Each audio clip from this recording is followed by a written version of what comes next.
Congratulations on your decision to learn Microsoft Project.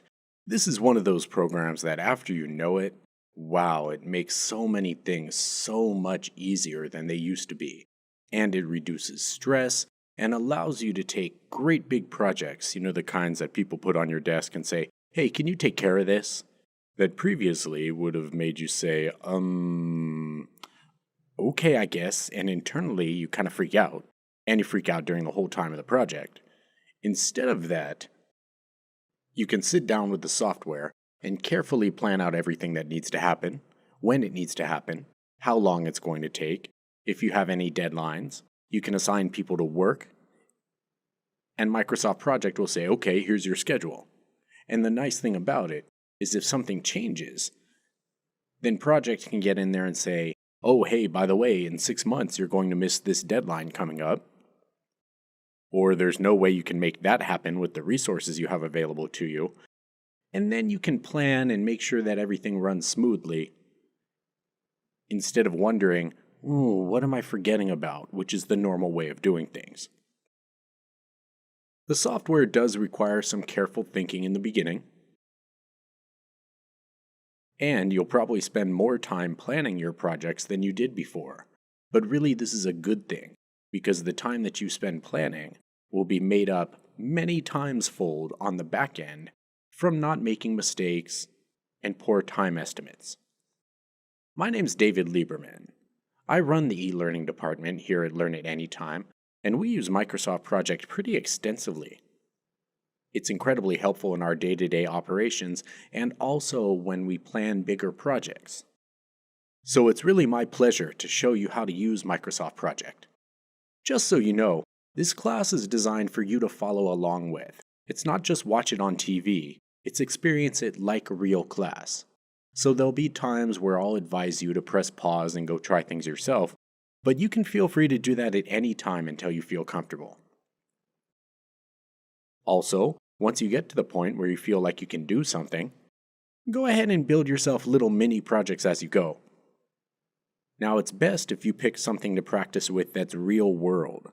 Education studies show really conclusively that if you practice on real world projects, that what you learn sticks much better. However, let me recommend that you don't pick anything very complicated. While you're learning how to use the software, you don't want to have to think too much about the projects that you're working on.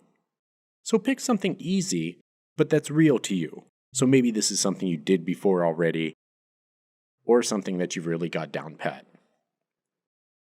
Great. Are you guys ready? Okay, let's go learn Microsoft Project. To get the most out of Microsoft Project, we're going to change a setting that the program comes with by default. You see, the thing is that really the power of this program is you tell it all the things you've got to do and in what order they have to happen in, how long everything takes, and Project will say, okay, then here's your schedule for you. Because on big projects, you often end up with a plan that's way more complicated than you could normally schedule comfortably in your head or even on a piece of paper in a calendar. But for years, people have used Microsoft Project and they didn't really understand how to use it. They picked it up and said, well, it looks like Excel. And so they used it as a fancy calendar program to where they'd type in a task and then just set a start and finish date. And so a couple of versions back, the people at Microsoft decided that, okay, well, by default, then, that's the way the program's going to come. Most professionals that use Microsoft Project change it so that the tasks aren't by default manually scheduled. Instead, they're automatically scheduled based on the tasks and durations and relationships between the tasks that you tell Project exist. So we're going to go change that right now in the options. This is something you absolutely want to do as well. If for whatever reason you're not in front of Microsoft Project right now, make a big note, put it on a sticky, stick it to your monitor, do something, because most of the things that we'll do today will rely on this happening a little bit. So here's how it works. We're going to go up to the File tab, and we're going to go down to Options where all of the options are. After we're there, remember that what we're setting is the way that Microsoft Project schedules the project, right? Which is why it makes sense that we're going to go up to Schedule. After we click Schedule, Here in the middle, you'll see a couple of things going on. First off, you've got this pull down that says scheduling options for this project, and it's got project 1 in there, or all new projects. We'll put it on all new projects so that it changes all of the projects coming out and not just this one we're on now. And underneath that, it says new tasks created. By default, you'll see it says manually scheduled. We're going to change that to auto scheduled. So this is what you'll want to do. Go ahead and pause the video, go up to File, down to Options, click Schedule, and change scheduling options for this project to all new projects, and new tasks created for auto scheduled. Go ahead, I'll wait. Okay, now that you've done that, go ahead and hit OK. Now you might note that it said all new projects should be like that. That's why this current project is still set up in the old way, manually scheduled. You can actually see that right down here where it says new tasks manually scheduled.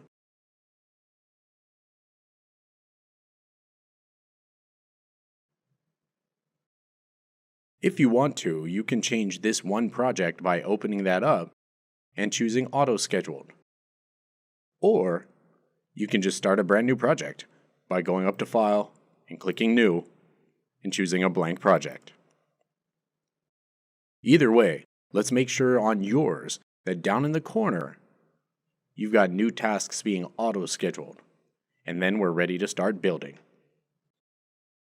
When looking at Project, you'll probably notice that it looks a little bit like Excel, doesn't it? Microsoft Project actually is based in Excel. And you can do some of the same things in Project that you can do in Excel, so that's nice. But navigating through these cells is pretty easy as well. Once you start putting in tasks, you'll notice that some of these columns are automatically filled in with placeholder information. And there's a graphical side over here that kind of gives you a graphical view of the project. You notice we're starting on Friday, and there's Friday. This graphical side is called the Gantt chart,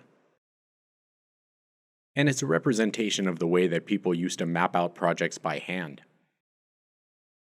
There are more columns underneath here, and later we'll learn how to change those columns, but you can move around this little line to reveal or hide columns.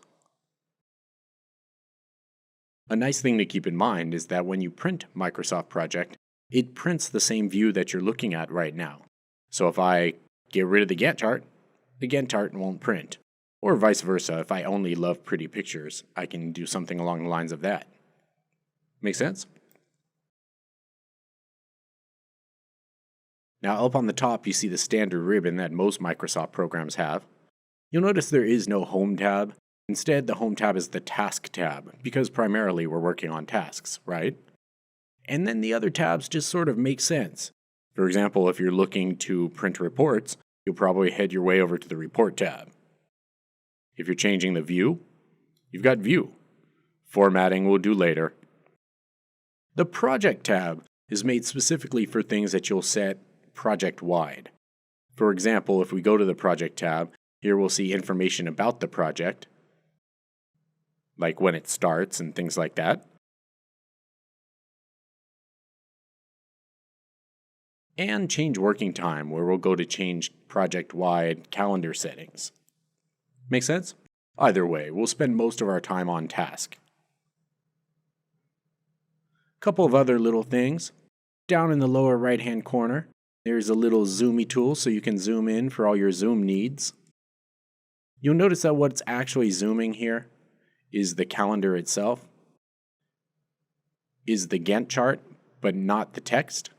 To change the text size, you actually change the text size up on the top. So you can zoom in on the Gantt chart. You can get pretty far in or pretty far out. It's up to you. And later we'll explore more view options up in the View tab. Now, one other thing about Microsoft Project to keep in mind, and this is new for the 2016 version, basically the Help menu is a lot more helpful. And now it's called Tell Me What You Want to Do. So for example, if I clicked up there and typed print reports, yeah, I see all the different things that I can type. You got view recent reports. We haven't really made any, so you don't have a bunch of things there. Let's decide that I just wanted to go to print instead. So I click it, and it brings me right to it. So one of the really nice things with this is that you don't have to memorize where things are. In fact, memorizing your way through it is kind of a losing game anyway. You can use the new help menu, which they call Tell Me. You can rewatch parts and learn at any time, or remember, Google knows most of these things as well. Now, speaking of Google, sooner or later you'll probably have a question about Microsoft Project that you can't readily answer or find on the web. That's why it's nice to know that you can always come in and search for Microsoft Project Forum to find the online message boards. Now, almost every piece of software has a forum, and you generally have to sign up, but they're all free. And you go ask some question and some nice person comes along and answers you. Project is a pretty deep program, so often people wonder, oh, could I do this or that? And often the answer is yes. That doesn't mean that it's always readily apparent. Being willing to check Google and then to ask a question on a forum is really a way you climb into the high-level choices here. Okay, if you guys are feeling ready, let's start making ourselves a project. Okay, now remember, these lessons really are made to be followed along with. It's very difficult to just watch something on the screen and then really be able to do it later. Now you can download the file that we're going to build together in the Resources tab. So if you want to take a deeper look, that's fine. However, looking at a finished file doesn't always help much, but when you build something, now you can really do it. We're going to pick a kind of easy project that maybe everybody can relate to. And because life should be good, why don't we have a party? You've all been to a party that was poorly planned, and you've also been to a party that was very well planned and executed, and so let's make sure that we're well known for throwing great parties. Now, in real life, Microsoft Project is designed for you to get in and put in every task that you're going to do, even if they're tasks that you'll remember. The idea is to build a firm schedule and to think of everything. So it's not uncommon for projects to have 300, 500, 2,000 tasks sometimes. Because we'd all like to learn projects sometime soon, we'll shorten our tasks for brevity. But in real life, you pretty much want to put in every task that you can possibly think of, as long as it's not something super silly, like turn on the computer or close the door. And later, we'll give you guidelines as to how deep do you want to go. Good? So normally the way it works is you put your tasks in chronological order, or at least as best you can, and you break them into phases. You can create the phases later, or at the beginning if you know what they are. Let's go ahead and type. I like to type my phase names in all uppercase letters. That's not really best practice or otherwise, it's just that it's easier for me to see. So I'll have a planning phase. Then I'll hit enter. In the planning phase, we'll have to make the guest list. You don't need to use title case or sentence case, just go ahead and type. And then maybe we'll create the invitations. We'll get a marketing or graphic design team to do that for us. And we've learned the hard way before that we want to proofread the invitations. And then we're good. So next we'll go ahead and do our shopping phase. And as soon as we type the shopping phase, we recognize, oh, I forgot to write anything about mailing the invites. It's not going to be a very fun party if no one comes. So there are a number of different ways that you can insert a task. On the ribbon, you've got a pull-down menu up here for task, and you can insert a task like that. You can also right-click just like you might in Excel, or my favorite way, on the keyboard. You know the insert key on your keyboard up in the upper right-hand corner? If you press the insert key, voila, new task. Nice, isn't it? So let's make sure we mail the invites. In the shopping phase, we'll buy food and drink, and we'll buy decorations. Then let's go ahead and have our party phase. My party phase was most of my 20s, and 30s really. And in the party phase, we will greet our guests, and then we'll have fun. After we have fun, the party will be officially over. Good? Now, here's the thing. What we're effectively doing here is building an outline, just like you might build an outline in Microsoft Word, right? But when you build an outline, you would normally have tasks indented under other tasks, right? Well, you do in Project as well. Here's how it works. You basically highlight the tasks that you want to indent, and then if you look up here on the ribbon, you'll see there's a little arrow pointing in, right? So check it out. Indent. Notice they all popped in, and now Project recognizes planning phase as a phase, what Microsoft Project calls a summary task. You might notice that the Gantt chart changed as well. So I'm going to indent tasks there. And I'll indent these. Now you can have phases within phases, and you can have phases within those phases. You can go pretty deep. There's no real practical limit. For today, just to keep it simple, we're going to keep it like this. But underneath buying food and drink, in real life, there'd be a number of tasks that you need to complete, right? Okay, note that now Project thinks these are all happening on the same day. We'll have to fix that later. And it thinks they're all taking the same amount of time.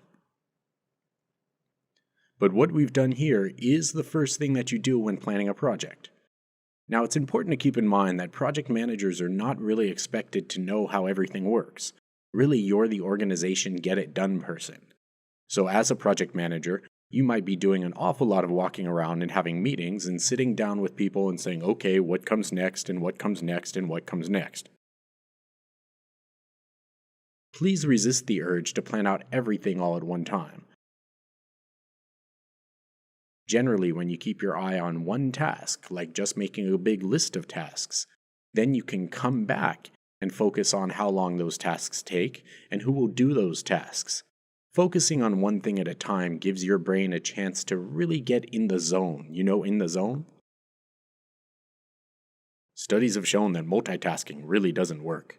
Okay, so go ahead and pause the video. You can leave the screen up so you can see mine.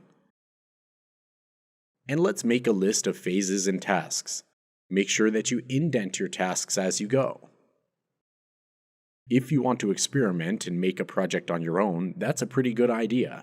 And let's also do this one because we're going to do some situational things as we go that will fit much better with this project. Pretty easy so far, right? Okay, so we made a great big list of all the tasks we needed to complete, and we broke them into phases. Once they're broken into phases, you can roll those phases up to get them out of your phase, or you can leave them open if that's the kind of person you are. Just so you know, what we just did normally can take quite a long time, but when you're done, it feels so much better. You've really moved the project forward quite a bit now. Okay, so after we've got our list, then we're going to come back and say, here's how long these things take. Let me ask you a question. Let's say that tomorrow you had to sit down and write a one-page paper all about everything you learned in Microsoft Project. How long do you think it would take you to write that one-page paper? Some people type fast, they say 10 minutes. Some people say half an hour. Back when I was in college, it used to take me about an hour per page because I'd go back and check it carefully and freak out about wording. Okay, now think about the way that it really is in the workplace. People come by and bug you or ask for help, or the email goes ding, or the phone rings. All those little things that happen. Now how long are we talking about to get this one-page paper? It might be all day, right? In fact, it wouldn't be strange at all to say, I'll get that to you by tomorrow. What we're talking about here is the difference between man-hours and duration.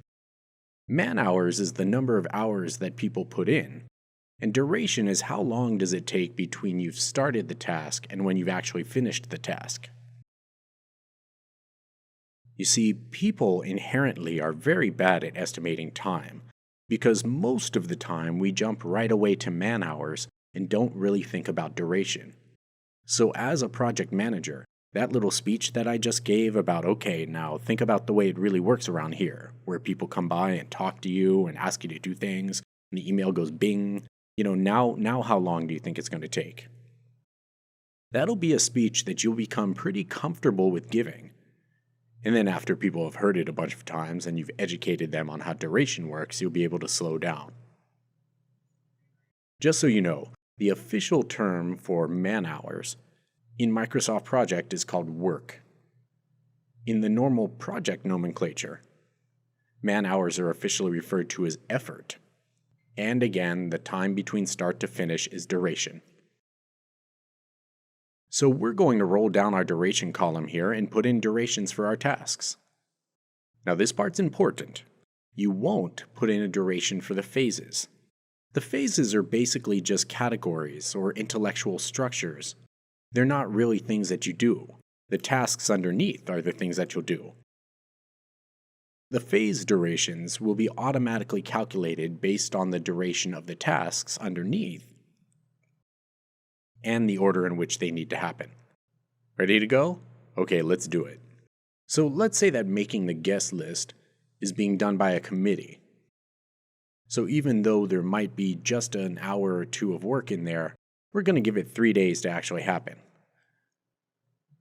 Days are the default duration in Microsoft Project because that's how it works. So if you just type 3 and hit enter, it'll say 3 days. And you'll notice the little question mark has gone away because you actually put in an input.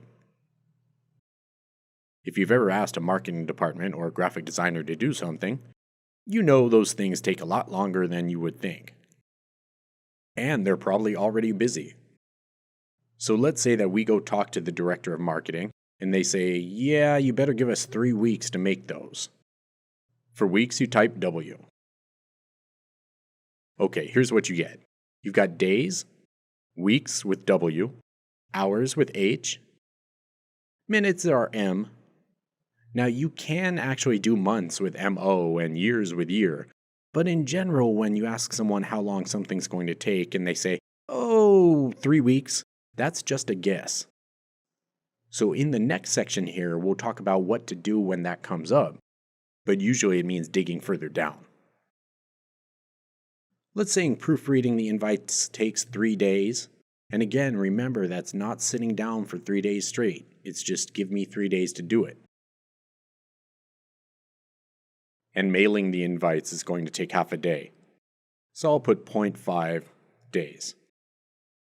If I'd prefer, I could say 4H for 4 hours.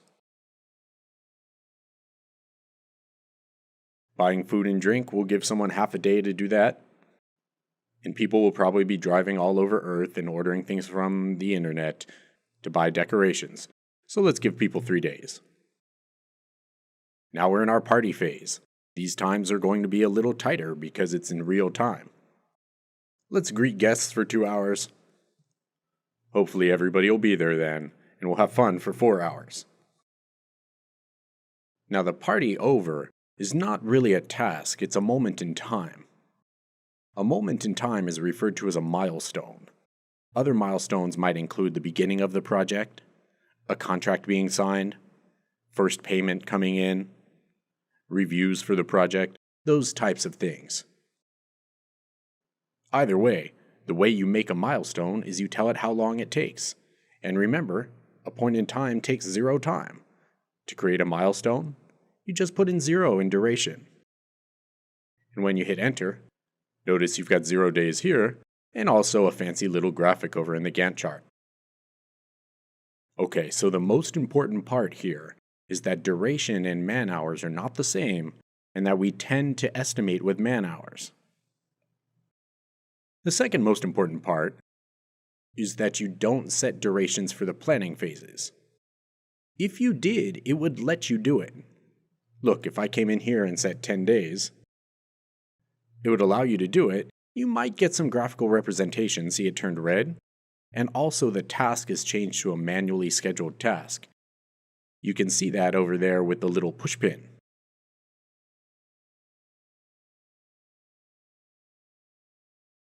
To change it back, you can just click the little push pin and change it to auto-scheduled.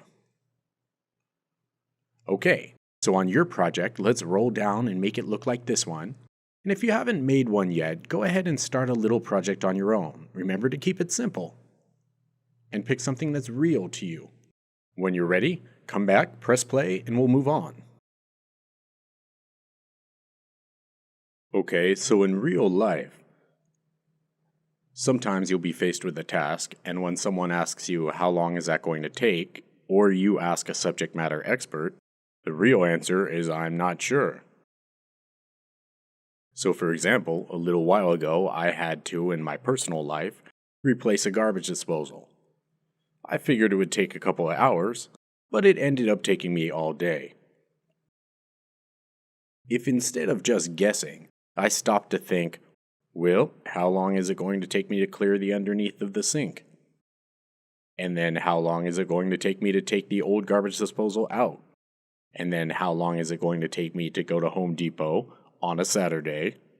And so on, I would have broken the task into smaller, more manageable tasks that I would have been able to estimate good durations for. So when asking yourself, how far should I break down this task? What's officially called decomposing the task.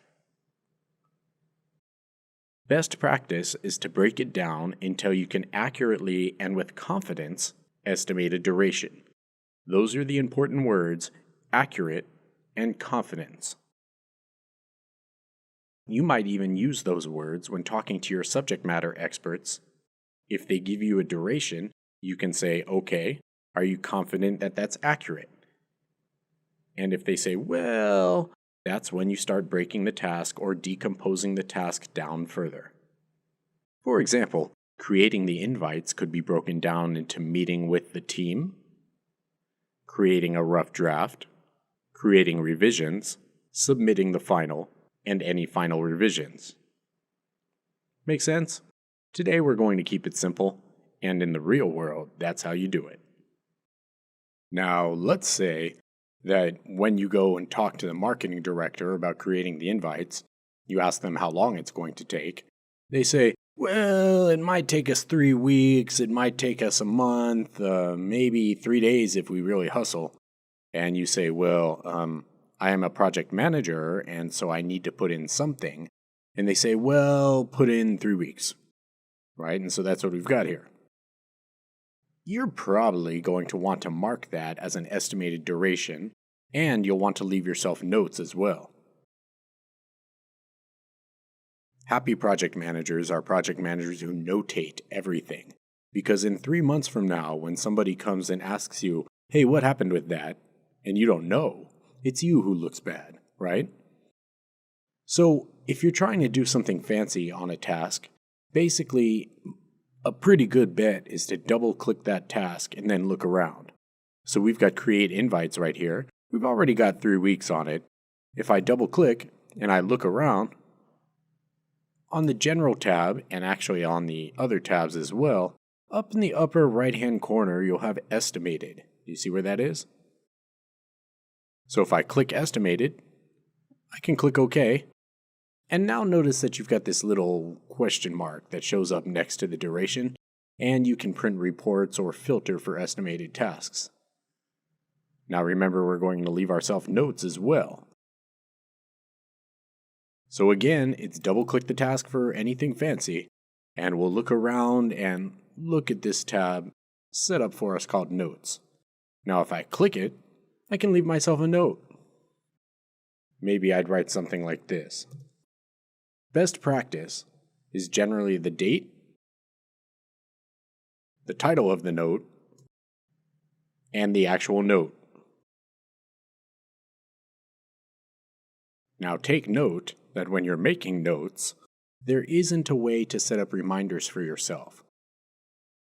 So basically what you'll do is go into Outlook or whatever other calendar you use to keep track of your normal day-to-day tasks and set yourself a reminder.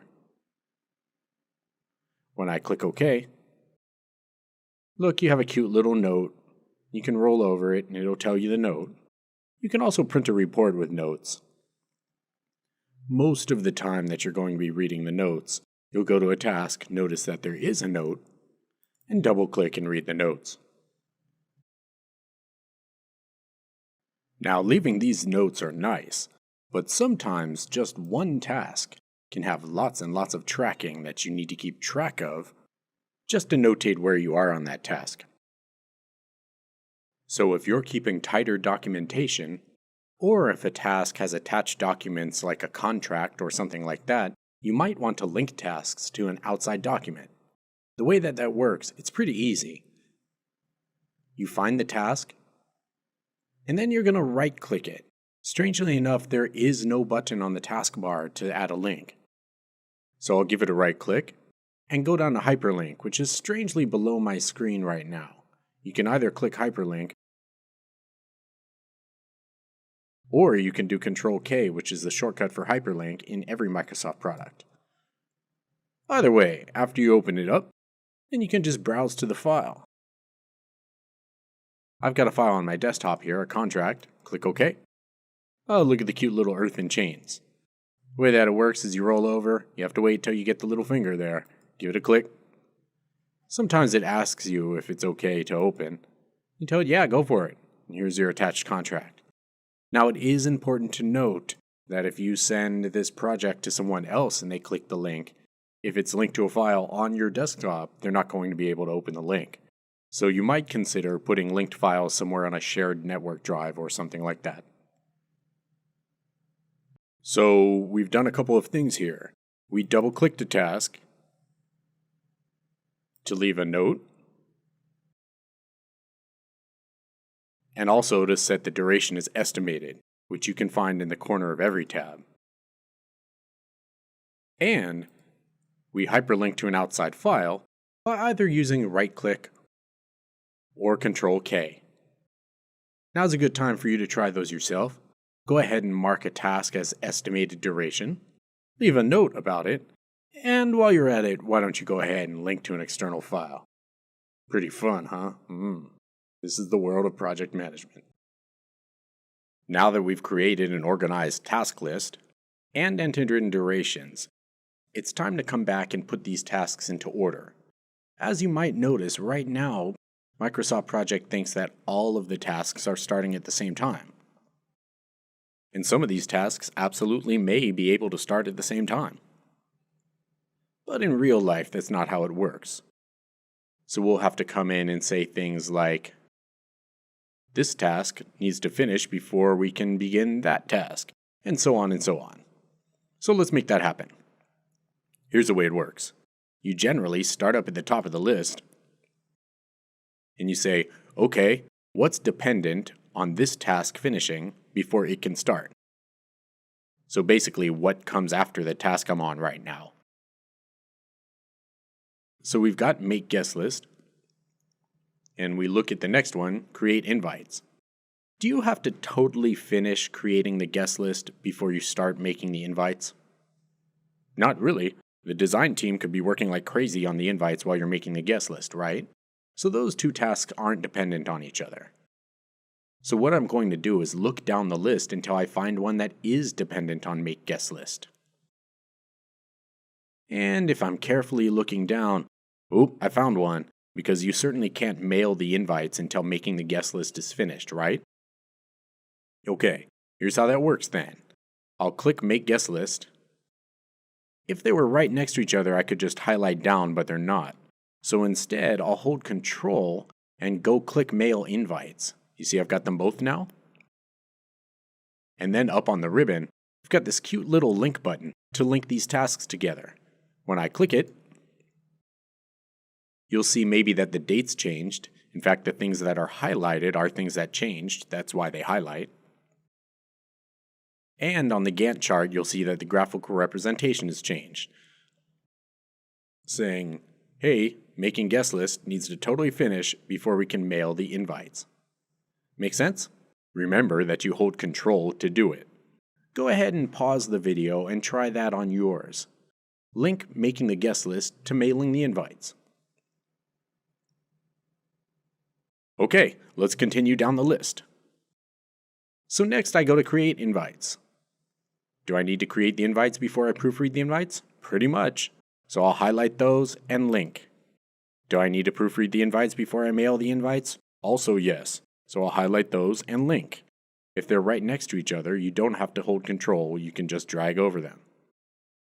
Now you might notice that on the graphical side, it's starting to get bigger than the view allows.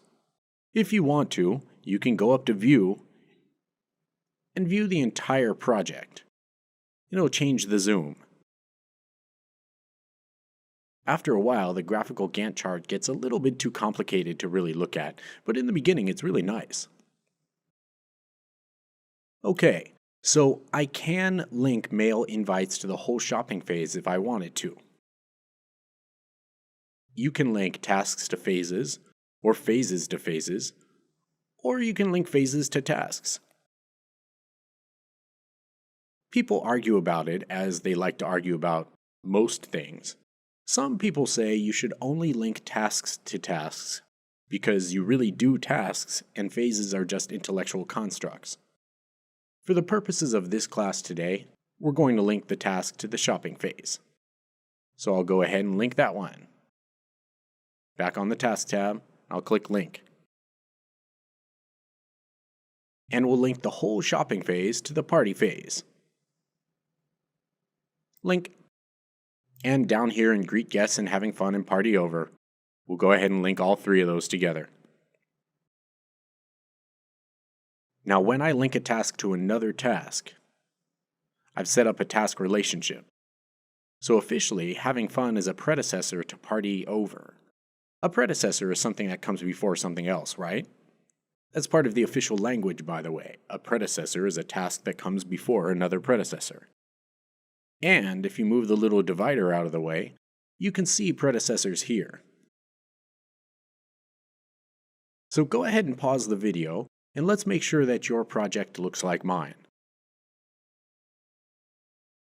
Start with going ahead and linking in a way that you think makes sense. It's okay to experiment, but when you're done, check out the screen and let's make sure that your predecessor column looks the same as mine does. After you're done making sure that your file looks like my file, now's a good time to practice on your own as well. So make sure that you've got a list of tasks that are broken into phases, with durations, and go through and set up links. We're really doing something now. Okay, project managers, there are a couple of little fancy things about links that you should probably know, so you don't have to do anything, but I'm going to go ahead and create a new file here. And I'll make task 1, and task 2, and task 3. And we'll play around with them a little bit. So here's the first thing you'll want to know. The direction that you link in does matter. So you might remember that before I clicked a task, came down into the task list and held Control and clicked another task and linked. You'll see the link works like that, right? Well, if I undo that, if I go the other way, I start on the bottom, hold Control and link up. It does allow you to do that, doesn't it? That's because in real life, sometimes there are tasks lower down in the list that need to complete before another task starts, and we'll use this to do some fancy things with later. The thing is, right now, you want to make sure that you're not doing it by accident like yours truly did a whole bunch of times. Make sense? Okay, I'll break those links with the little broken chain. And here's something else you'll want to know. It's totally okay to click and drag going down and link, but if you try the same thing going up, I start here and go up, maybe because I wanted to, it figures, meh, I know what he's trying to do, and it just still links it going down. So later, if you do want to link going up, you do have to click the task, hold Control, and click the next task, even if they're right next to each other.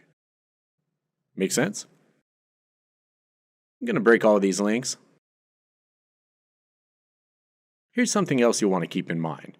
Let's say you've got a series of tasks, and you link them all. Ooh, that was fast. And then later you come and say, oh, I forgot about task 2.5. So I'll click and hit Insert on my keyboard, and put in task 2.5. Now you note that it just showed up right here, yes? In the preferences, you can change it so that when you put in a task in the middle of a series, that task is automatically added to the series. But personally, I don't recommend it because it'll happen by accident when you didn't really mean it to happen. Now, if you do want to link here, remember T2 is linked to task 3, so you might need to break that task relationship, and then link down the new series. Go ahead and take a minute to try that. Link going upwards, and link in a series. You might even try putting a new task into the middle of the series, because that's the kind of thing that happens in real life. If you try it though, try it on a new file. We don't want to mess up our party plan. Now we're off to a good start. But there are some things that we're definitely going to have to deal with if we're going to use a plan like this in the real world. For example, we still haven't told it when our party is going to start. We will. But based on the schedule that we made, Microsoft Project thinks that we can mail the invites on Wednesday and then have the party on Monday. And that's probably not going to work out so well. We need to make sure that there's at least 3 weeks or a month in between mailing the invites and actually having the party. The interesting thing about that month is it's not really a task. No one's doing anything. It's just the project is just kind of waiting or lagging, right?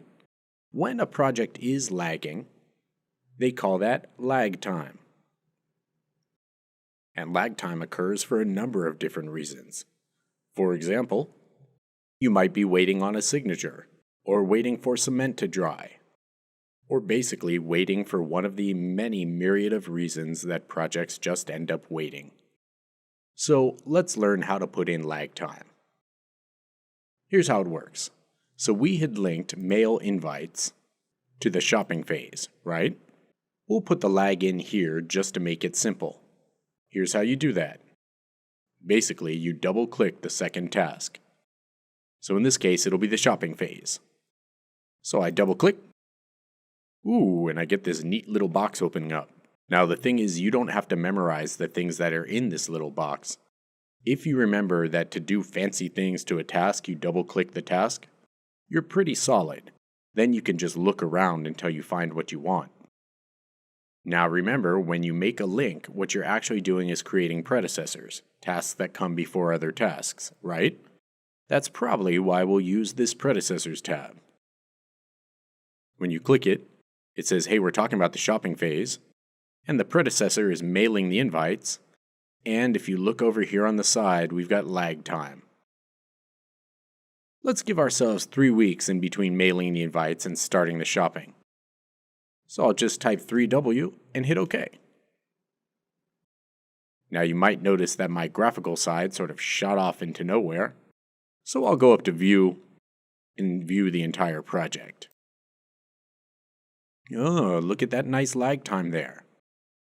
Lag time is quite common in real projects, so it is important that you know how to do it. You double-click on the second task in the sequence and set lag time on the predecessors. If you're like me, you might double-click on the wrong task. But generally, there's only 2 tasks, so if you do the wrong one, go double-click on the other one. Okay, let's go ahead and set lag time here by double-clicking on the shopping phase and setting 3 weeks of lag, and then look through your project to see if you can find any place that lag would make sense. Even if you can't really find anything, let's go ahead and put something in there now anyway, just for practice. And then when you're ready, let's move on. Okay, you guys are working your way towards some pretty professional project management here. And now we get to come to one of the more fun things that you can do. We're going to work with non-standard task relationships. So, for example, let's say that you were writing a book. Would you have to totally finish writing the book before you started proofreading? Probably not. But with what we've done now, every task is totally finishing before the next task starts. We might have tasks whose start date is dependent on each other, but otherwise things can just go whenever. or the same with the finish date. Let's go over the non-standard task relationship types. So the standard link relationship, when we're linking two tasks together, says that the first task has to finish before the second task can start. That task relationship is the most common and is officially referred to as a finish to start relationship. Now, let's say that you were doing a great big quarterly meeting, and you have the audio-visual team in the meeting to record the meeting. One of the tasks would be run the meeting, and the other task would be to video the meeting, right? In that situation, the first task needs to start before the second task can start, and that's referred to as a start-to-start relationship. And then sometimes you have things like drywall. And then sometimes you have things like, in construction, you can't finish the drywall until you're finished the electrical, because you can't put up the walls until the wires are done. That type of relationship, where the first task has to finish before the second task can finish, is referred to as a finish-to-finish relationship.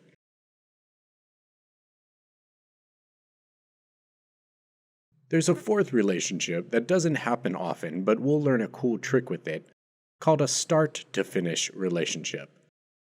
When a start-to-finish relationship happens, it basically means when one task starts, the other task is finished. Or more realistically, when one task starts, the other task should be finished by then. So, for example, let's say that you work at a construction site, and you're having materials delivered. You might want to tie the finish date of delivering materials to the start date of that part of the construction. That way, if the start date moves, the finish date moves as well, which effectively changes the delivery date.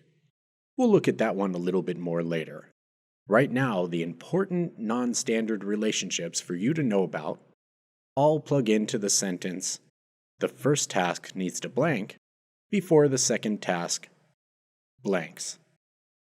And remember, the standard relationships are finish to start to start, and finish to finish.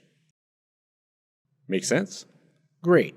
You can take a look at these relationships, and when you're ready, go ahead and move on into the next section, where we'll start applying them. So, we just learned about non-standard relationships, right? Let's learn how to apply them here.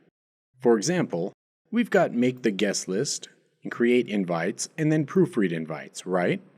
And the way that it's set up right now is we have to totally finish creating the invites before we proofread the invites.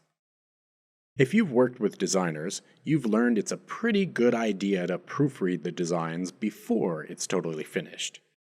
So we've just uncovered a non-standard relationship. The way you set a non-standard relationship is you double-click on the last task in the relationship sequence. So in this case, I would double-click proofread invites. If you double-click the wrong one, like I did about 1,000,000 times, you can just double-click the other one. Either way, click. And I'll go to the Predecessors tab. Remember, a predecessor is a task that comes before another.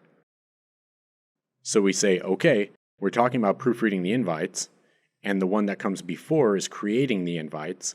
And look, right now it has a finish to start relationship, saying that creating the invites has to finish before proofreading the invites can start. Let's open this up and see what our other choices are. Start to start, finish to finish, and then start to finish, which we won't use most of the time except in a special situation. So it's either start to start or finish to finish. If we're talking about creating the invites and then proofreading the invites, which one do you think it would be? Now, most people initially jump with start to start. So let's see what happens. If I click start to start, so we have to start creating the invites before we can start proofreading, it sounds like it makes sense, right? And when I click OK, look what it did. Right now, it's saying that we're starting to proofread the invites at the same time that we're starting to create them. And as far as the schedule goes, we'll be finished proofreading before we're finished creating. So that doesn't work out too well. As human beings, we're very conditioned to think about the start times of things. Often, when you think a task might be a start to start, it actually turns out to be a finish to finish. Especially in the beginning, you really want to check yourself to make sure that everything turned out the way you wanted it to be. Let's see what happens when we put on a finish to finish. I'll double-click Proofread Invites and change it to finish. I click OK. Ooh, look at that. Now we're proofreading the invites right at the end of creating the invites, and we've saved a couple of days where people would have been just sitting around and doing nothing otherwise. Now this is pretty good so far, but you also see that we're finishing proofreading the invites on the same day that we're finishing creating the invites. Remember, Microsoft Project is not a minute-by-minute scheduler. It just says, here are the things you're doing today. Even so, that might be cutting it a little tight. If only there were a way to make the project just sort of maybe wait around for a day. If you've been going through this with me, you were probably here when we talked about lag. I'll double-click Proofread Invites, and let's put a day of lag on there. Ooh, look at that. Now our proofreaders will start proofreading a couple of days before the designers are all the way finished, which will nicely give us time for revisions and also will maximize our time. Do you see how these non-standard relationships come in handy? Now, there are other times where the non-standard relationships aren't just handy, you need them to exist. For example, we were talking about video recording a meeting while the meeting happens. If you set up a normal link where those happen after each other, you're going to be very unhappy. Let me show you a way to uncover all of the non-standard links that you might encounter without having to think too much. Here's the way it works. You start all the way down at the bottom of all of your tasks, and you double-click the last task. Now you go to the Predecessors tab, which I'm conveniently already on, and you say, okay, we're talking about party over.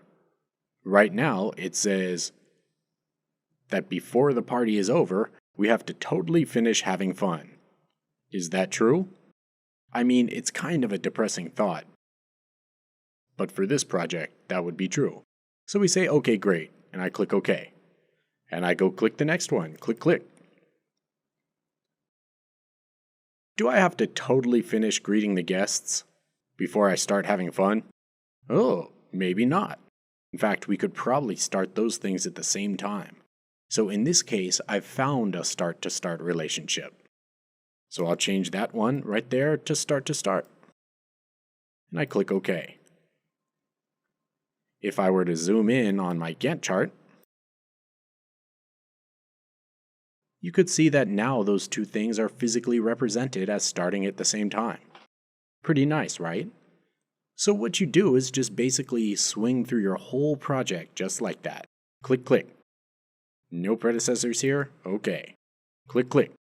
Oh, does the shopping phase have to totally finish before we start the party phase?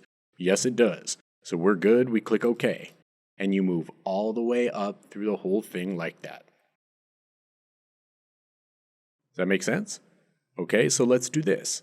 On your file, go find yourself some non-standard links.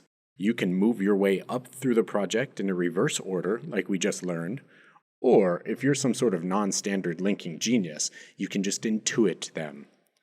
Personally, I like to have techniques.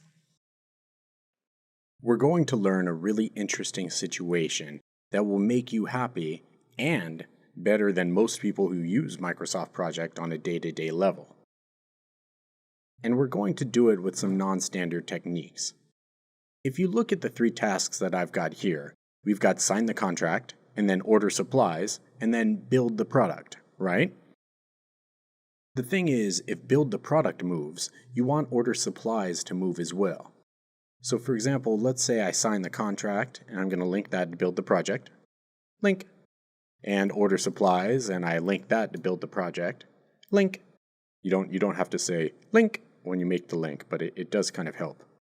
So right now, let's say we'll sign the contract and then we're building the product, right?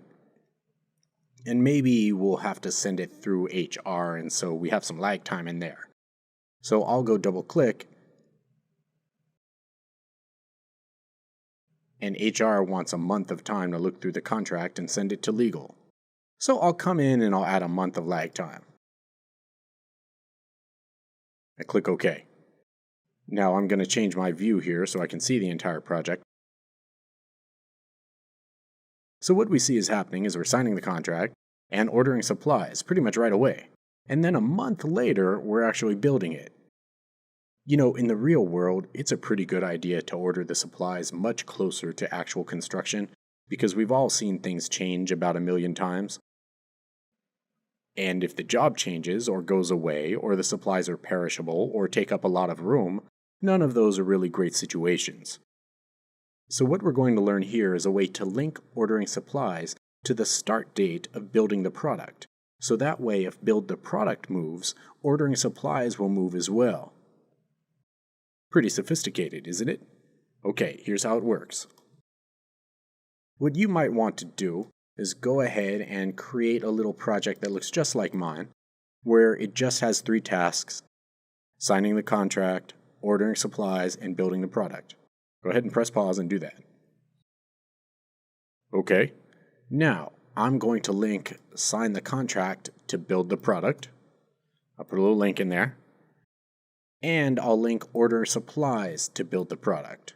So we've got 2 different links going in to build the product. Whether or not this is how you really do something, it's just a nice setup for us here. So let's go ahead and do that. Press pause and make that work. Okay, let's see the situation happen that I was talking about a minute ago. So I'll go ahead and double click on build the product. And I'll put, this time, let's just do 2 weeks of lag there. Sign the contract, 2 weeks of lag. Click OK. You can do that too if you like. If you want to, you can go up to View, to Entire Project, so you can see things nicely. Now we can see that ordering supplies didn't move, so that's not that awesome. Let's do this. I'm going to break that link, so go ahead and break it. And then these are the steps. Basically what I want to happen is I want this task to start and then tie to the finish date of this task. So the finish date will follow around the start of this task. So here's how it works. I'm going to link going upwards, so I'll say the start date of this task, hold Control and link up to order supplies.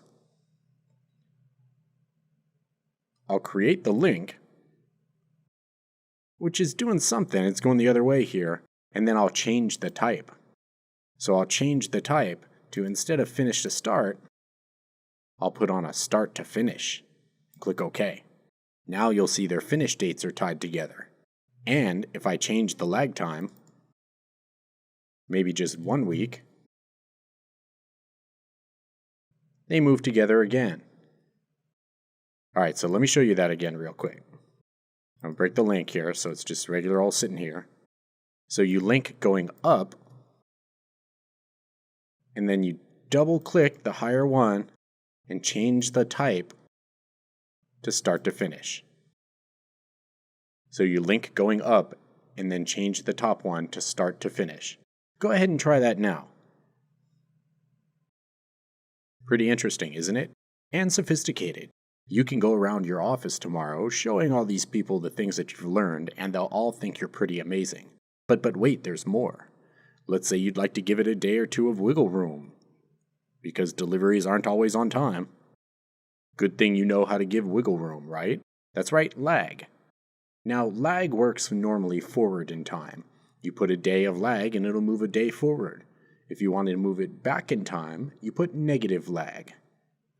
You'll see here it's covering the weekend. Let's back it up a couple of days before the weekend. So I'll come in here and I'll give it a negative 3-day lag. So again, a negative lag moves backward in time. I click OK, and oh my goodness, look at how amazing we all are right now. So the idea here is that the supplies will be totally delivered 3 days before the product needs to be built. Pretty nice, right? You might want to play with this one yourself, or you can watch this section again. This is, just so you know, about as complicated as Microsoft Project gets. So if you're doing okay here, if this one feels a little shaky, join the club. Okay, remember, you link going up and then change the relationship to start to finish. Give it a shot, and when you're ready, you can move on to more glorious project management with Microsoft Project.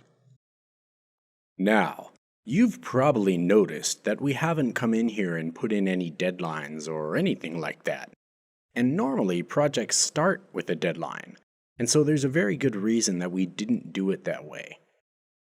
You see, often deadlines are kind of arbitrarily picked, or when a project manager plans a project, they kind of massage it so that they can meet a deadline because they know they have that deadline.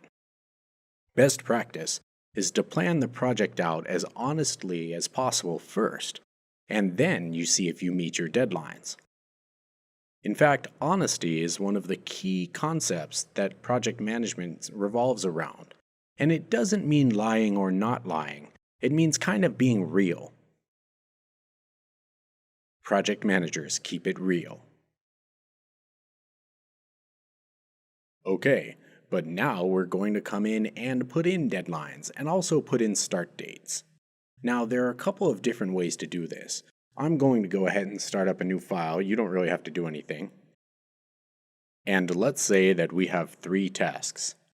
Task 1, Task 2, and Task 3.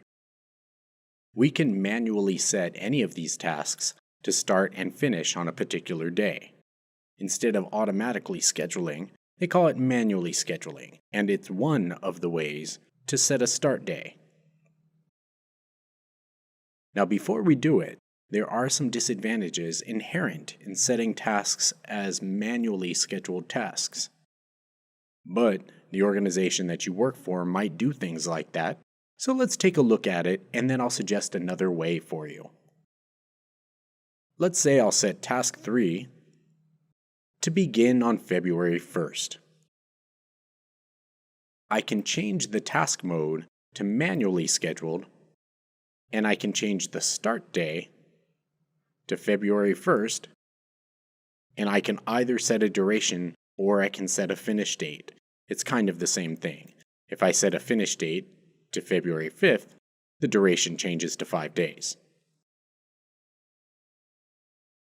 Now, it's very important, and I do mean very important, that the only time you change the start or finish column is when you've already changed a task to be a manually scheduled task. Again, remember, manually scheduled happens over here. Project does some pretty strange things if you try to change the start and finish date without first changing the task to a manually scheduled task. So let's try that. Go ahead and do 3 tasks like I did in a new project. Change the 3rd task to a manually scheduled task, and then set the start and finish date. Okay, great. Now, this does work. There is a problem that comes along with it, though. And so let's look at that. Let's say Task 1 and Task 2 and Task 3 are all in sequence. Definitely, Task 2 needs to be finished before Task 3 happens. Now wait a minute, I linked them all together, and Task 3 just moved, didn't it? Now you can come in and then reset the days. Maybe I'll come right back here and say, happen on the 1st, and it goes back to where you want it to go. I mean, you can get yourself in trouble like that, but you could fix it as well. Now, let's say something different happened. Let's say our project is 500 lines long, and Task 2 duration changes. Somebody comes along and says, wow, we were way off base on that. It's actually going to take us about 3 weeks. Now, if you look at the Gantt chart, you'll notice I've got about 2 weeks of slack time in between Task 2 and Task 3, right? So it's going to cause trouble if Task 2 takes 3 weeks. So let's see what happens. I change it to 3 weeks. Ooh, And task 2 just blows right past task 3. Now there are some visual indications. You get this little scrubby sort of graphic. Over here you get the little red squiggly line that we're used to seeing when we have something spelled wrong. But that's about it. And frankly, that's not going to help us out too much if it's happening 400 lines down further than you can see. So, you can change tasks to be manually scheduled tasks, but you do have to be careful with them. You have to be careful that the task dates don't move when you don't want them to, and if that task has relationships, that you carefully manage them. Take a little bit of time and play with the manually scheduling. Remember, you're going to want to change the scheduling to manually scheduled before you change the start and finish date. And then when you're ready to move on, I'll show you another way that you can set start days on tasks that is a little bit safer to use. When you put in a start day on a task, or when you put a deadline on a task, wouldn't you like it if Microsoft Project alerted you if you did something that would make you miss that start day or that deadline? Of course you would. Everybody would love that. That sounds awesome. So, let's see how it works. I've got task 1, 2, and 3. I'll link those 3 tasks together. Link. And let's say that we want task 3 to start on February 2nd. Now, in the last section, we learned that you can do that by setting the task to be a manually scheduled task. We're going to do it in a different way that also gives us an alert if something goes wrong. Now, there's an important point here, and it is important. Unless you've already changed the task mode to manual, which we're not going to do here, it's important to never touch the start and finish column. I'll show you why, but it is important. And so if you're going to make a rule in Microsoft Project, one of the rules is don't ever touch the start and finish column unless you've changed the task to a manually scheduled task. Okay, well then you might be saying, how will we set a start date? What we'll do is constrain task 3 so that it starts on. Not before and not after, but it starts on February 2nd. Here's the way it works. If you double-click a task, on the Advanced tab, you have Constraints. I don't know why they put it on Advanced tab, because it's not advanced, you do it all the time. Right now we've got Constraint Type. As soon as possible is the default one, and it just means make the task happen whenever you can. I'll open that up, and look at all these lovely constraints we've got. If you need a task to start on a specific day, you'll choose Must Start On, right? And next to it, you'll choose the constraint date. And then you'll click OK. Now you get the warning message of all lovely warning messages that basically says, hey, are you sure you want to do what you just did? Note that it says, you set a must start on constraint on the task 3, and that this could result in a scheduling conflict either now or later because this task has one other task linked to it. And the whole idea here is we know that's why we're doing that. So it says, what do you want to do? Cancel? No. Continue, but use a start no earlier than constraint instead? No. Or continue and do what we said. Use a must start on constraint. That's the one we're going to do, and if you'd prefer not to have Project bug you about this, you can tell it don't tell me about this again. Now be careful because there is no way to undo this after you do it. So when you see these checkboxes about don't tell me about this again, make sure you really know what you're doing. In this case, we'll click continue. And I'll click OK. Oh, so look at what happened. I set a constraint by double-clicking, and on the Advanced tab, I said must start on for a certain day, and it moved it to that day. Before we move on, go ahead and hit pause and try it yourself. Put in a couple of tasks, double-click one of the tasks, and on the Advanced tab, set a must start on constraint.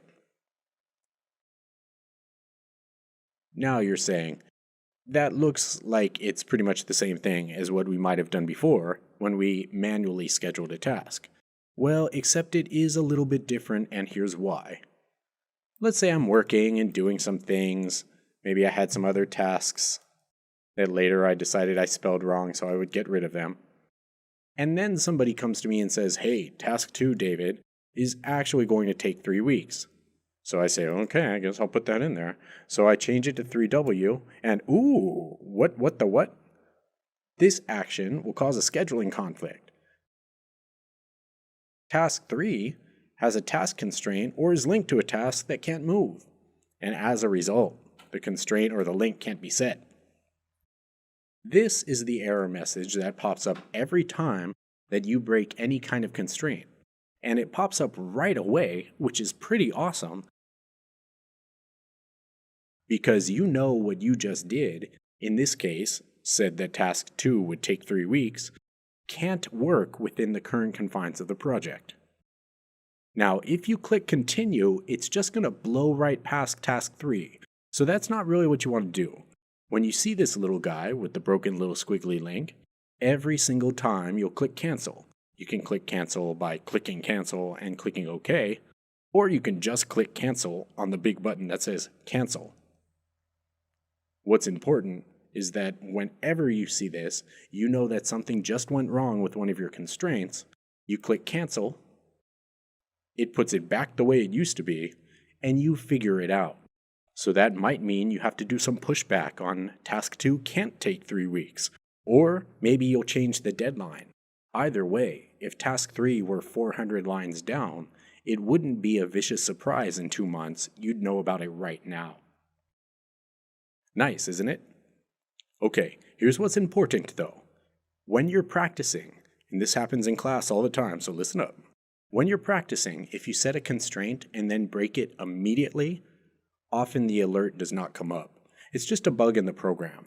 So set a constraint, go do something. It doesn't matter what you do. Type your name, type some gibberish, get rid of the gibberish. Do something and then break the constraint. If you do something before you break the constraint, you'll get the alert popping up. In real life, you're not going to immediately break a constraint. You know what I mean? So just for practice, let's do that. Okay, go set a must start on constraint, do something else, come back and break the constraint. Remember, you always hit cancel. Feeling pretty advanced? That's probably because you are. Feels good, doesn't it? Okay, let's learn how to remove a constraint, and then I'll show you a couple other little things. To remove a constraint is pretty easy. You just double-click the task with the constraint, and instead of the constraint type, you choose as soon as possible, which just makes that task start as soon as it can start. If you forget which one of these constraints is the default setting, just go check another task that doesn't have a constraint set on it. Do you see how when I chose as soon as possible, not only did it go back to where it used to be, the little constraint calendar icon went away? Pretty nice, right? Try that. Go ahead and hit pause. Go remove a constraint by setting the task back to as soon as possible. Okay, now people always want to know, well, why can't I set these start and finish columns? I mean, they're sitting there right in front of my face daring me to set them. Okay, you rebellious character, let me show you why. If I physically just go change the start column without setting the task to a manually scheduled task first, look what happens. I'm feeling pretty good. I set it, it says, hey, are you sure? And you're like, yeah, I do what I want. And so you click and it does move, right? If you see the little constraint icon, it actually set a constraint, so you're feeling pretty good. But when I open up the task, look at the constraint it set. It set a start no earlier than constraint. Start no earlier, yes, means that it won't start any earlier than in this case February 2nd, but later is totally fine. That's usually not what we want when we're setting a start day. That's why instead of start no earlier, you can manually set a start day by using must start on. Good? Okay. Practice setting start days a little bit here and there. This is something that for sure you'll do later on. Setting a start day with a constraint is the most effective and safest way to set a start day. It's also the safest and most effective way to set a deadline. Now, setting a deadline doesn't physically move the task.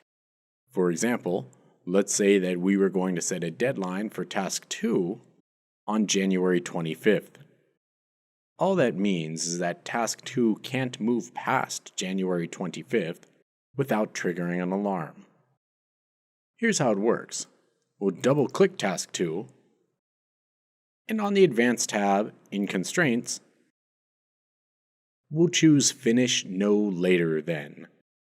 Now, some people erroneously choose Must Finish On, but Must Finish On means absolutely on that date, no earlier. And usually with a deadline, earlier is fine. So we'll choose Finish No Later Than, and we'll click OK. And now, if I do something that makes task 2 miss its deadline, we'll get an alert just like we did when we set a start day constraint on task 3. Pretty nice, right? Okay, but wait 1 second.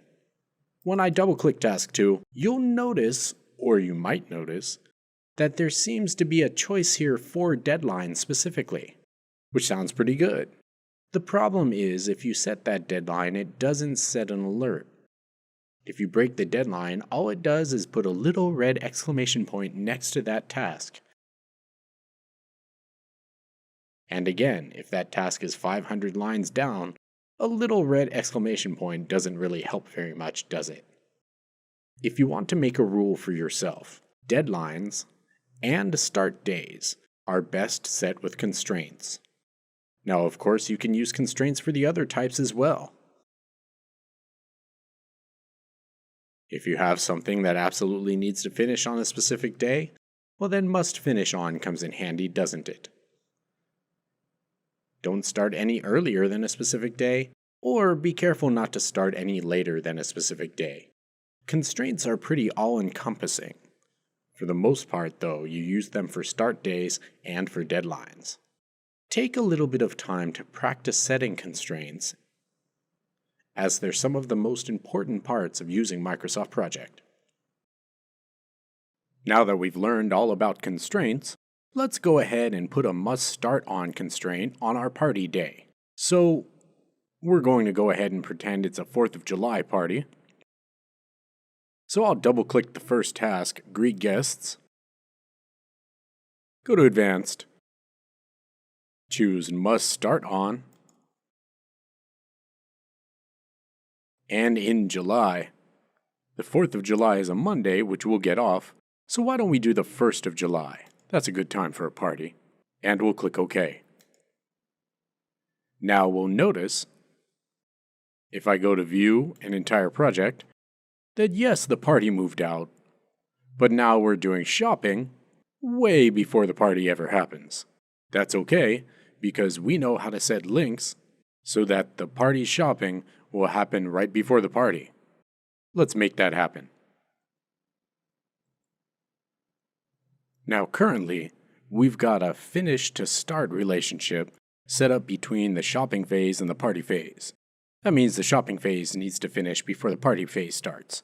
Which makes sense, but it doesn't tie the end of the shopping phase to the beginning of the party phase.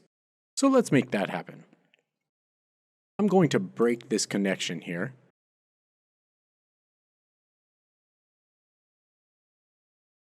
And you may remember that the way that we tie the start date to the finish date is you link upwards. I'm going to link to a task here. It actually doesn't let you do this for a phase. You do a regular link, and then you double-click and change the link relationship to start to finish. Now I can either do that to both of these tasks, or I can link these two tasks together. I'm just going to do it to both.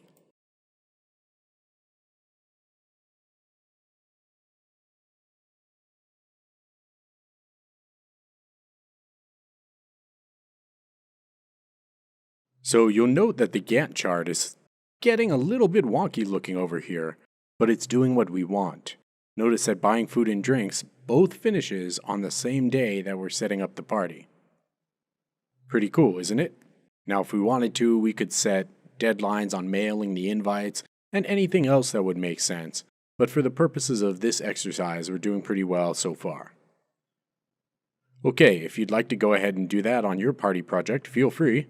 Otherwise, come with us, and we'll move on to the next parts of planning a project. By default, Microsoft Project thinks that you're working a normal Monday through Friday, sort of 8 to 5 kind of day. That's why if you tell it a task is going to take 4 days, and you start on Friday, it'll tell you, great, you'll be finished on Wednesday, not on Monday. But what if that's not true? What if your company has a different type of schedule? Or what if some of your resources have different schedules? Or what if there are certain tasks, like meetings, that only happen at certain times? Well, in that case, you'll need to change the working time. Basically, you'll change the calendar. You can apply a calendar to a task or a resource that's working. You can apply a calendar to a task or to a resource. Keep in mind that if you have different task calendars and resource calendars, when you assign a resource to complete a task, those calendars have to overlap. Here's how you work with calendars. You'll go up to the top of the screen where you'll see the Project tab. The Project tab is where you'll do things that are project-wide, for example, changing the working time. When I give that a click, here we've got our standard project calendar. Notice down at the bottom you've got exceptions to the normal calendar, which basically means days off. And then you can change the settings for the full work week. Let's give ourselves a day off or two because that sounds pretty awesome. For example, let's say that we work in a company that likes to give us a lot of days off. Sounds good to me. So Groundhog Day is one of our holidays. You can either scroll to February 2nd and click it, or later you can just type in the dates. But once you know which date you want, down under the exceptions, you name the exceptions. If you like, you can fill in the start to finish, or it'll automatically fill in based on what you selected in the calendar. Take a second, press pause, and go ahead and give yourself off Groundhog Day.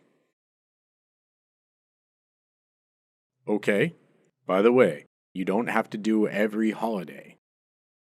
You can download calendars and make those part of your global template. You'll learn how later on.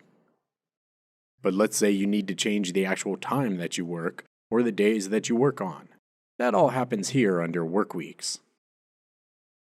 When I click Work Weeks, I can either make a special work week, for example, the time in between Christmas and New Year's, or I can change the default work week.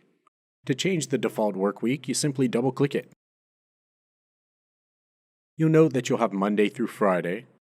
You'll note that you'll have Sunday through Saturday.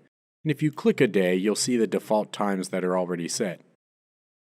And above, you've got options to use the project default times, or to set the days for non-working days, like Sunday and Saturday are already set, or you can set the days to a specific time. So you'll note that Monday through Friday are now 8 through 5 with a 1-hour break in the middle. If we highlight that, we can change that if we like. So we'll set it to specific working times. Maybe we don't start until 9, but we leave at 6. You can come in and put in 15-minute breaks and things like that because it adds up after a while. If we're working on Sunday, we'd come in and set Sunday working times. Just so you know, there's already a night shift and a 24-hour calendar. So you can run a 24-hour calendar on a task, and then let resource calendars control when the resource is available to work on that task. Now when I click OK, I've changed my default work week. Go ahead and try it.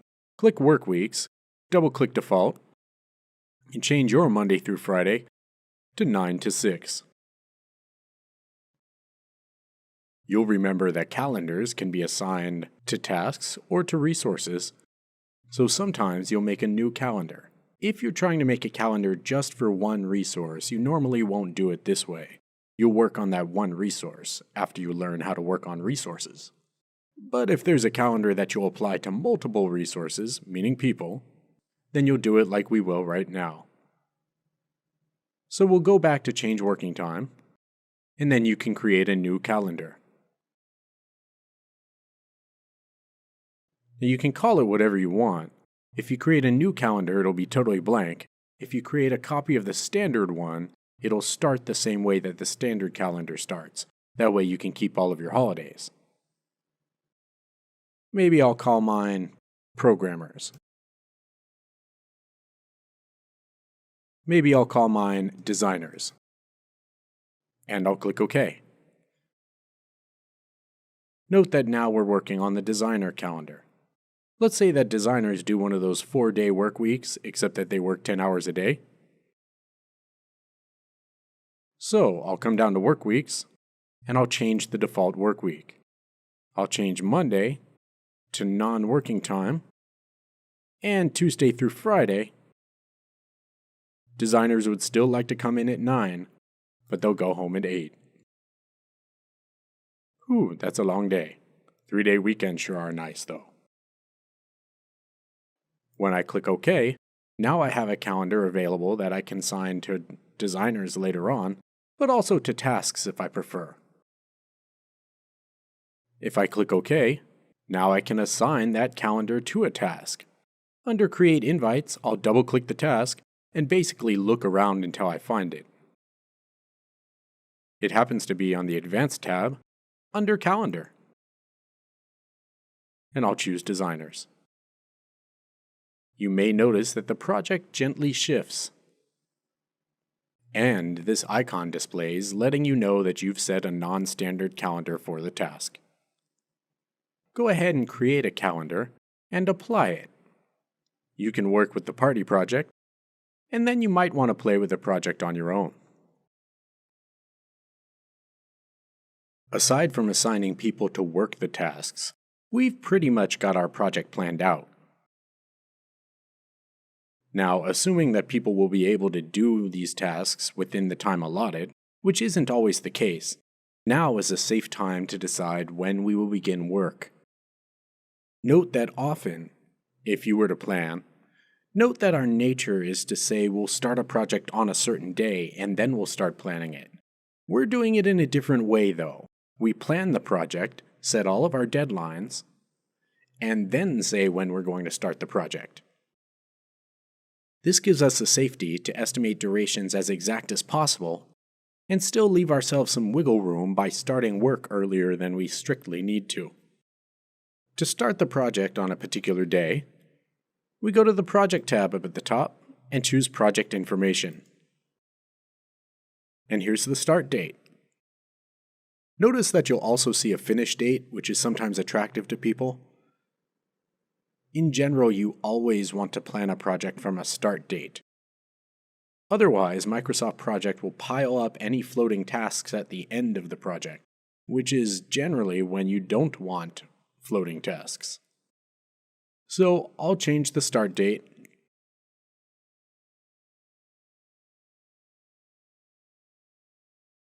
to February 1st. And I'll click OK. I didn't get any warnings, so that sounds fine with me. In the advanced part of this class, you will learn how to get a harder date about when's the latest you can start the project, and then you back it up a little bit from there. Until you learn that, it's okay if you wiggle around with a start date a little bit. Now's a good time to stop and build a project from scratch. Make a list of tasks. Break those tasks out into phases. Give all of the tasks durations. Then link all the tasks together. After that, you'll look for non-standard links. Finally, you'll put constraints on a task and set the project start date. Don't worry too much about memorizing all of this. A cheat sheet accompanies this learning module. It does have some things in it that you haven't learned yet, but life is a journey, isn't it? Hello, project managers. For the next couple of parts, we're going to make a very simple project so that our project plan itself isn't very complicated, so we can just focus on assigning resources, which is what the next couple parts are about. So go ahead and start up a new file, and make sure that down at the bottom yours says New Tasks Auto Scheduled. If it doesn't, you might have to click that and change it to Auto Scheduled, or you can change it in the options like we did in the first module. Okay, so let's go ahead and just make a very simple project. We'll do task 1 and task 2, and surprisingly enough, task 3. We're going to go ahead and link task 1 to task 3. So on the task tab, I'll link that. And we'll link task 1 to task 3 as well. Now here's a nice time to talk about a really important part of using Microsoft Project in general. We're going to make a rule, and if you don't follow that rule, sooner or later it's going to turn around and bite you. So here's the rule, ready? All tasks should be linked to another task. So note that task 1 is linked to task 3 and task 2 is linked to task 3. The only task that doesn't need to be linked to something else is the last task in line. Now theoretically, you might look at a task and go, I can do that whenever. But in reality, it has to be finished before something. If nothing else, it needs to be finished before the final delivery date. Later, when things start getting really complicated, Microsoft Project will actually shift your schedule for you. This is a great thing, unless, of course, it's moving tasks past other tasks that it shouldn't be moving them past. And that can happen if the task isn't linked to anything. Either way, let's make sure that all of our tasks are always linked to another task. It's one of the important rules in Microsoft Project. Now that we have a pretty simple project to work with, let's start assigning people to work on this project. In Project Manager language, workers are generally referred to as resources. Now really, a resource is any limited resource. A room or a piece of machinery can all be referred to as a resource, but in general, when you hear project managers talking about resources, they're talking about people. So let's put in some people that are available to work. So I'm going to change my view to the view where you list out resources. It makes sense that that's on the View tab. Now you might notice that there is a Resource tab as well, so sometimes you'll look in more than one place. But to make your big old list of resources, you go to View to the Resource sheet. Now you'll notice that everything changes here, and this is probably the first time that we've seen this happen. To get back to the Gantt chart, we go to the same View tab and switch back to the Gantt chart. You might want to try that a couple of times. Press the pause button, go to View to the Resource sheet, and then make sure you can get back out by going to View to the Gantt chart. Okay, so I'll go to View to the Resource sheet, and we'll put in a couple of resources. The first resource is David. That's me. I do everything around here anyway. And you'll notice that there's some things that filled in automatically. For example, if David is a worker, you'll leave this alone and keep it on work. You can say that David is a material, like a room or photocopier, or that David is a fixed cost, like a contract payment. For right now, we're just going to work with work. Now, some of these columns we might remove later, but if you did say that David was a material, in the material column you could say what type of material he is. Initials generally are for sorting, and group is for worker group. So for example, if David was under the manager group, I could write manager in there, and then later I could filter for all the managers when I'm assigning workers. Generally, you'll only do this type of thing when you have lots and lots of people working there. Now this next part here is the important part. Do you see it says max and says 100% under it? Basically, it means what's the maximum effort that someone will put into a task. So let's say that I said, okay, David, how long would that task take you to do? And David says, about 2 weeks. And I say, will you be working on that every second of the day? And David says, no way. So I say, well, David, how long will you be working on it during each day if you had to estimate? And David might say about 50%. What that means is that David now has 50% of his time to work on other tasks. So when we assign resources, we will also assign a percentage of that resource's available time. Once that resource's time reaches 100%, then you won't be able to assign the resource to more work without over-allocating the resource. Either way, 100% is generally what you'll put in for one person. If instead of a named resource like David, you wrote a group of resources like programmers, then max will generally equal the number of programmers that you have. For example, 5 programmers, 500%. Make sense? Great. Okay. If you're going to be using Project to calculate costs, then you can put a standard rate in, and an overtime rate, or a cost per use rate. Project will keep track of your cost on a prorated basis for you, meaning it'll charge the cost as the work is done, or you can tell it, no, just do all the cost right in the beginning, like a pay up front kind of contract, or at the end. Now remember, we said that you can apply a calendar to a resource?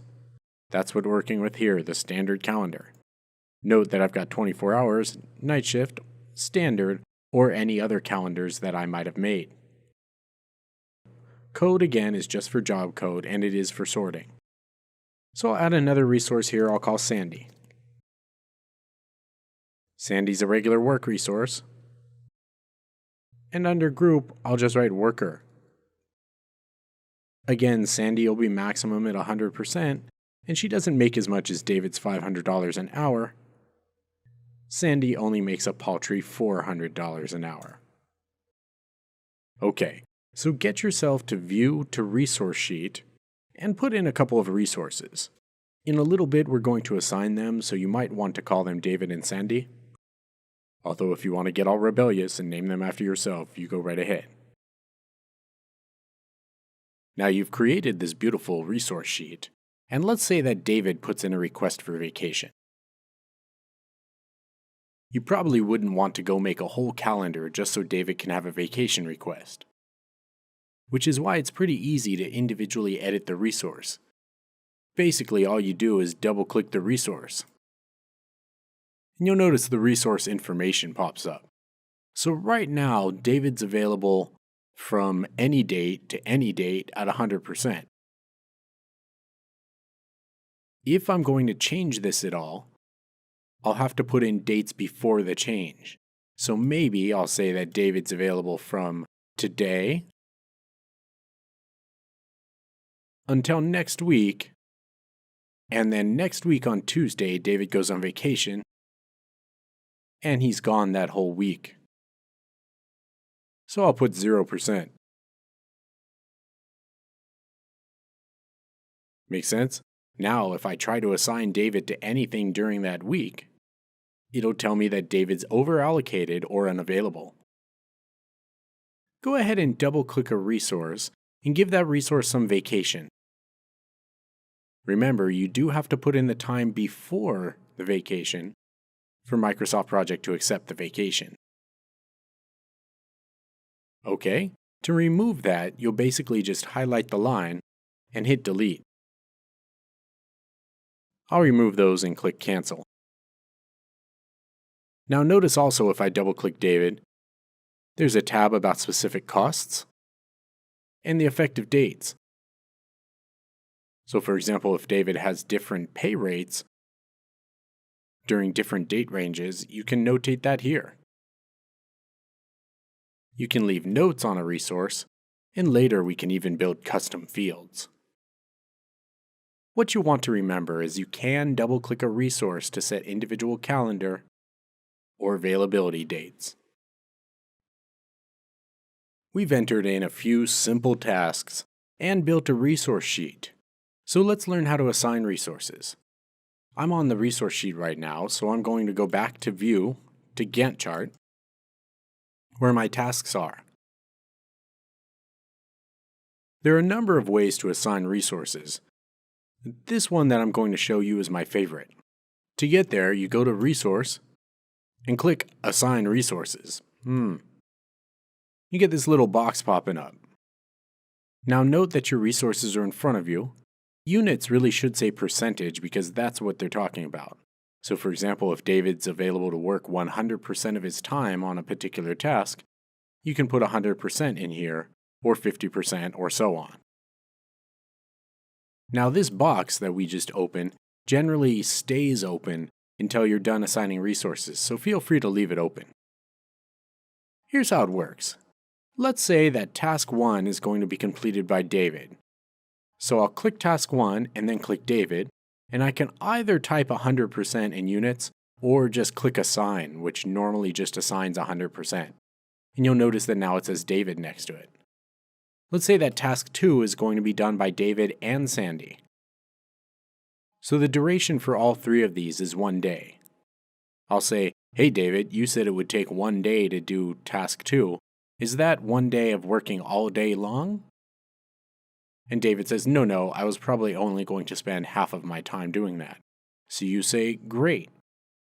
And down in the units, you put 50%. Now, one thing you might notice here is that now David's spending 100% on task 1 and 50% on task 2, which means officially David's been overallocated. When you overallocate resources, you might notice that right away you get a little red man icon showing you that it's overallocated. Later we'll learn how to fix overallocations. Right now, let's just assign people. So as we were saying, Sandy is also going to be working on the task. So I'll click Sandy and give her a 50% as well. It is important that you talk to resources or resource managers and find out how much of the resource's available time is going to be spent on each task. That way, you know if you can assign the resource to work somewhere else. So on task 3, I'll assign Sandy. We'll assign Sandy 100%. So it's not very difficult to assign resources. In a little bit, you'll learn some nice tricks though. Go ahead and make yourself a fake little project. Make sure you have some resources available to you on the resource sheet, and assign the resources by going to Resource to Assign Resources. So sooner or later, you're going to have to change resource assignments. Either because a resource is no longer available, or other resources become available, or you decide that a resource will probably need to spend more of their time to complete a task in the duration that you need it completed in. Now let's say you had one person working on a task, and then you came and also assigned another person to work on that very same task. Depending on what the task is, the task should take half of the time to do, right? Well, so that's one of the things with Microsoft Project. If you change task assignments, often Microsoft Project will change the duration as well. Now, sometimes that's great, but other times that's not what you want to have happen. So here's what you'll have to do. You'll have to be cognizant of it. That when you change a resource assignment, Microsoft Project might change the duration of that task. If you don't like the change it's made, you can just come change the duration right back to what you want it to be. Here, let's look at this example. So you'll notice on task 2, I've got David and Sandy, and they're both working half of their available time on that task. Let's say that all of a sudden we said, oh, you know what? There is no way that we're going to get that task done in a day by working half of our time. Let's free up some other stuff and let David and Sandy both work 100% of their available time on that task. So I'll click the task, and I'll change David here to 100%, and I'll change Sandy to 100%, and look what happened to the duration of the task. It changed to half a day, didn't it? Now sometimes that might be exactly what you want. You're spending twice the time, so it should take half the time to do. In this case, that's not true, so we'll just go change the duration back to 1 day. Now this is something that really got me when I first started working with Microsoft Project. You can see how it could be helpful, right? But you can also see how it could catch you. if you weren't aware of it. Either way, if you make a resource assignment and then you come back and change it, you do want to check the duration to make sure that Microsoft Project didn't make any changes that you don't want. If it did, it's okay to change the duration. It won't affect the work assignments. Sometimes the best way to not overallocate resources is to assign the right resources in the beginning. But if you're working on a big project, it's pretty difficult to remember who you assigned and who you didn't. So let me show you a great trick that'll show you what resources are available.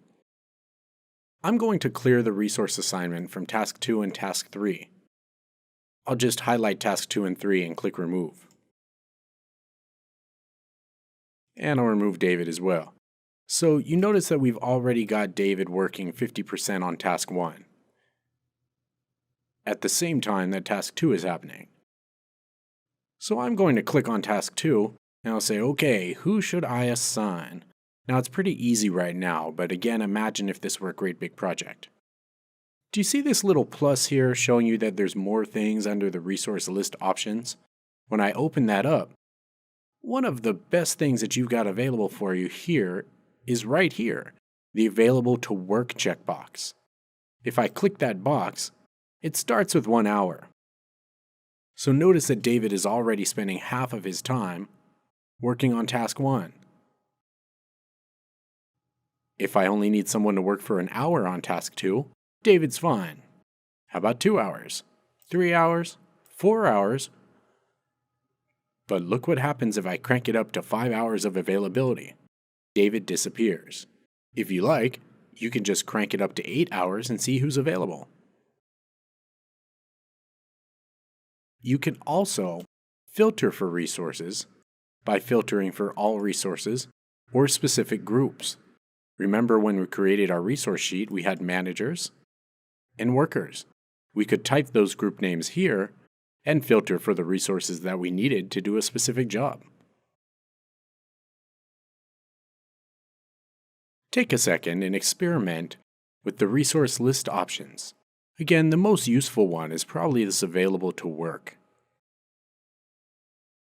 Let's dig a little deeper into resource assignment. Now remember, you might not have to do all of this on your own. You might be sitting with a scheduling manager or a direct functional manager who normally manages these resources. Right now, we're going to do everything ourselves. So I've got Task 1 and David's already assigned 50%. Now I'll assign David to work on Task 2 at 100%, and we'll notice with the little red men that David becomes overallocated. We've got a choice to make right now. We know that if we change the units to 50%, David will no longer be overallocated, but then the duration might not stay the same. So we could talk to some people who know what they're talking about and say, hey, if David only worked on that half of his day, how long would it take then? If we changed it to 50%, and then somebody said, well, that would probably take 2 days, well then good, because that's what it just changed the duration to automatically. If somebody said that would take 1.5 days, we could change it by hand like that, and it would still work without being overallocated. Of course, we could also assign someone else to work if that were available. Now I'm going to say that it just wasn't possible to do it in any other way, so I'll put it back on a day, and I'll change David's units back to 100% here. I'll make sure the duration is what I need it to be, which was the original 1 day. And I'll also assign Sandy to work on that. Sandy's going to spend 100% of her time as well. And Sandy will do Task 3. So while we were making resource assignments, we decided whether or not we could level everything out by using our brain. Some people like to do it this way. They massage the schedule as they go. Other people would instead prefer to just go down the list and assign resources, and then deal with the overallocations afterwards. You could be either type of person, But take this opportunity to overallocate somebody and then fix that overallocation by changing the units and the duration. When you're done, put it back so that the person's overallocated again, and we'll learn how to deal with that. So let's say that you've got an overallocation like we have here, and you can't fix it by changing the resource assignment. If you have a strong preference which task happens first, you can either set a manually scheduled task or create a task relationship with a link. If you don't have a preference, it's best to leave it alone, because after you have 400, 500 different tasks, it can get fairly complicated to juggle the schedule by hand. Instead, let the computer come in and decide what it's best to move. Now, it's important that if you are going to let the computer level out overallocations, that you've been very careful about setting deadlines and start date constraints. Also, it's important that every task is linked to at least one task. That way, the computer won't accidentally move a task past one that it shouldn't have moved past. Now, when the computer levels out overallocated resources, it calls that leveling, and that's what we'll do in a minute. First, it's important that we set a couple of leveling options. You only have to do this one time, but it is important that you do it. To change these leveling options, I'm going to go to the Resource tab and click this button called Leveling Options. If you look down at the bottom of the Leveling Options window, you'll see checkboxes, yes? Basically, we're going to remove all of these checkboxes. Here's why. Note that by default, leveling can adjust individual assignments on a task. That's not good. You basically want to be in control of that. And by default, leveling can create splits in the remaining work, which basically means that the computer can say, okay, stop that task, go do another task, and then come back to this task. Now, if the task is a meeting or baking a cake or something like that, you can't stop right in the middle, so we don't want it doing that either. And then the last checkbox says that leveling can adjust manually scheduled tasks. The whole point of a manually scheduled task is that it happens exactly when you told it to happen. So these three checkboxes are not probably the best to have available right now. Go ahead and pause the video. Even if you don't have Project open, now is a good time to open it. Go up to the Resource tab and click Leveling Options. Then you'll want to remove all of the checkboxes down at the bottom of the Resource Leveling Options dialog box. Okay, now that you've done that, you can click OK. Now I'm going to close my assigned resources just because I basically don't need it opening right now. And here's what we can do. Up at the top, you've got buttons for leveling. When I click Level All, Microsoft Project is going to analyze which is the best task to move, and it'll move those tasks. The way that it does it is it looks at the project and it decides, well, what tasks can I move that will affect the finish date of the project the least? So if you move one task, and that moves another task, and that moves another task, and the finish date of the project moves out a week, the program will elect to move a different task if it affects the finish date of the project less. If both of those are the same, it'll move a task that affects the lower number of resources. And if all of those are the same, which it generally never is, then Microsoft Project says, meh, and just moves the last one in line. To level, you click Level All.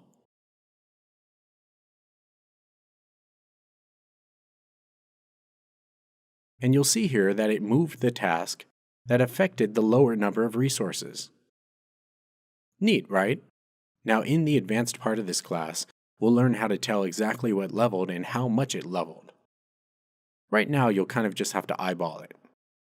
If something went wrong, for example, maybe you should have had a deadline on task 1, what you'll do is clear the leveling, make the change, and then level again. I'll put a deadline on task 1. I'll double-click the task, And on the Advanced tab, I'll change the constraint date to finish no later than the 18th, which is when it's finishing right now. Now when I level, you'll notice that the constraint is honored and the other task moved. Pretty neat, isn't it? Again, before you level, it is important to shut off the leveling option checkboxes on the bottom and to make sure that all of your tasks are linked to some other task and that your constraints, meaning deadlines and start days, are thoughtfully set. Go ahead and take some time. Create a small project, assign resources, over-assign those resources, and then experiment with leveling. Level and then clear the leveling. Then set a constraint and level again and see what happens. Now, leveling can be a little bit scary because Microsoft Project is moving tasks. It's much less scary if you're cognizant of the idea that every task needs to be linked to another task and that your constraints need to be thoughtfully set. In the advanced part of this class, we'll add a column that'll show you exactly what was leveled and how much. You might imagine that when you first sit down to do your first big real project with Microsoft Project, it can be a little bit intimidating and maybe even overwhelming. The whole idea of this software is you have a great big project that is intimidating and overwhelming sitting in front of you. And so just thinking about that can be a lot.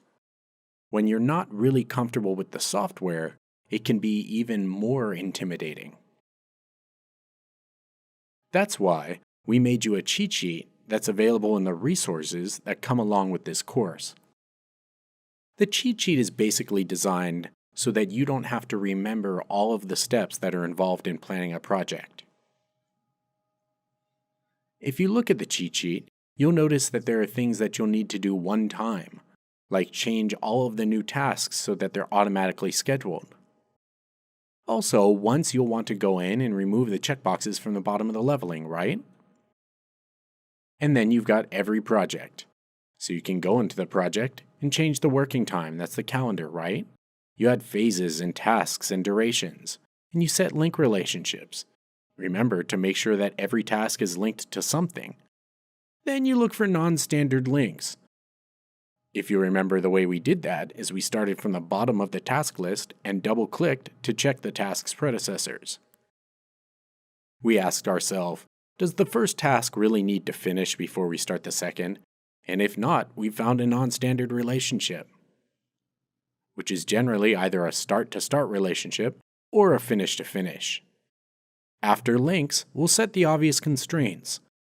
Those are must-finish-by constraints or must-start-on constraints.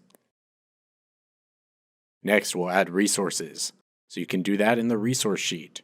And we'll assign resources on the Resource tab to assign resources.